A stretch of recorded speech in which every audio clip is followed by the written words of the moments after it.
নমস্কার, আমি পিঙ্কি। এই মুহূর্তে আমি চলে এসেছি জলপাইগুড়ি দিশারি ক্লাবের সামনেই আসন্ন কালী পুজো। আর সেই উপলক্ষে কিন্তু আমরা দেখতে পাচ্ছি এই মুহূর্তে প্রচুর বিভিন্ন ধরনের প্রদীপ বিক্রি হচ্ছে। শুধুমাত্র মণ্ডপ নয়, কিন্তু মণ্ডপের সাথে সাথে মানুষের ঘরও কিন্তু সেজে উঠবে আলোতে। আর এই আলোতে সেজে ওঠার জন্য বিভিন্ন ধরনের প্রদীপ আমরা দেখতে পাচ্ছি। এখানে আপনারা দেখতে পাচ্ছেন, আমার ক্যামেরা পার্সনকে বলবো একটু সামনে থেকে বিভিন্ন ধরনের প্রদীপগুলোকে দেখাতে। আর শুধুমাত্র প্রদীপ নয়, কিন্তু এখানে প্রদীপের সাথে সাথে ধূপের স্ট্যান্ডও রয়েছে। বিভিন্ন ধরনের ধূপের স্ট্যান্ড, বিভিন্ন ধরনের প্রদীপ রয়েছে। এখানে আপনারা দেখতেই পাচ্ছেন লণ্ঠনের মতন দেখতে প্রদীপের স্ট্যান্ড। এছাড়াও আমরা দেখতে পাচ্ছি আরো বিভিন্ন ধরনের, এর সাথে সাথে আমরা দেখতে পাচ্ছি একই থালার মধ্যে প্রচুর প্রদীপ একসাথে রয়েছে। আর এই দাদা, একটু যদি আপনি প্রদীপটা আমাদেরকে একটু দেখান। কেউ যদি মনে করেন যে একই থালার মধ্যে অনেকগুলো প্রদীপ একসাথে জ্বালাবেন, সেটাও কিন্তু পারবেন। এই প্রচুর প্রদীপ একটা থালার মধ্যে কিন্তু রয়েছে। আর এটা শুধুমাত্র বড়, এর থেকে ছোট সাইজেরও কিন্তু আছে, আমরা দেখতে পাচ্ছি। দাদা, একটু ছোট সাইজেরটা একটু দেখান। বিভিন্ন কালারের, বিভিন্ন ডিজাইনের কিন্তু দেখতে পাচ্ছি আমরা প্রদীপ। আর শুধুমাত্র প্রদীপের এই ভ্যারাইটি ডিজাইন যদি নিতে হয়, আপনারা কিন্তু আরো দেখতে পাচ্ছেন, আমরা আপনাদেরকে ক্যামেরার মাধ্যমে দেখাচ্ছি কুলোর উপরে প্রদীপ, কুলোর উপরে একটা কুলোর উপরে কিন্তু বিভিন্ন প্রদীপ। আর এছাড়াও আমরা আরো দেখতে পাচ্ছি হাতির পিঠের উপরেও প্রদীপের ডিজাইন, ঘরের মন্দিরের উপরে প্রদীপের ডিজাইন, বিভিন্ন ধরনের ডিজাইন দেখতে পাচ্ছি। আপনারা যদি কেউ মনে করেন মঙ্গল ঘট রাখবেন এবং তার সাথে প্রদীপও জ্বালাবেন, সেটাও কিন্তু আপনারা করতে পারেন।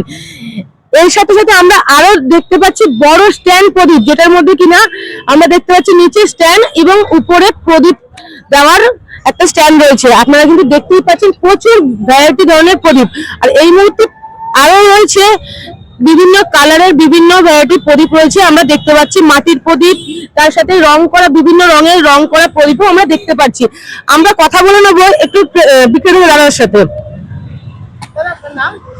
আমার নাম অপূর্ব পাল।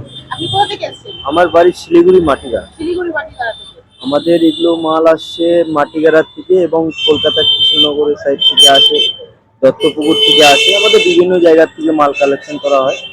আর এগুলো মাটির মাল আমাদের কাছে বিভিন্ন ধরনের, বিভিন্ন ডিজাইনের আপনি মাল পেয়ে যাবেন। যেমন হ্যারিকেন পেয়ে যাবেন, লন্ঠন পেয়ে যাবেন, ধূপদানি স্ট্যান্ড আছে। এছাড়া বিভিন্ন ধরনের চালন কুলো এবং মূর্তির মধ্যে অনেক ভ্যারাইটি ধরনের প্রদীপ আপনি পেয়ে যাবেন এখানে। আপনারা আসুন এবং সংগ্রহ করুন।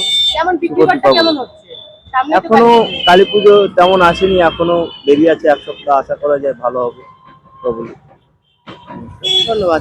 তাহলে আপনারা দেখলেন কিন্তু আসন্ন কালী পুজো এবং বিভিন্ন ধরনের প্রদীপ বিক্রি হচ্ছে, ছোট থেকে বড় থেকে শুরু করে, এবং বিভিন্ন কালারের সব রকমই প্রদীপ কিন্তু বিক্রি হচ্ছে। আসন্ন দীপাবলি উপলক্ষে আপনাদের এই মুহূর্তে দেখালাম আমরা বিভিন্ন ধরনের প্রদীপ। আর সেই প্রদীপ কিন্তু আপনাদের সামর্থ্য মতন দামে বিক্রি হচ্ছে, আমরা দেখেছি। এছাড়াও আপনাদেরকে আমাদের ক্যামেরার মাধ্যমে দেখালাম বিভিন্ন রং বেরঙের প্রদীপ এবং বিভিন্ন ডিজাইনের প্রদীপ। ক্যামেরায় ঋষির সঙ্গে আমি পিঙ্কি, প্রাইম জলপাইগুড়ি।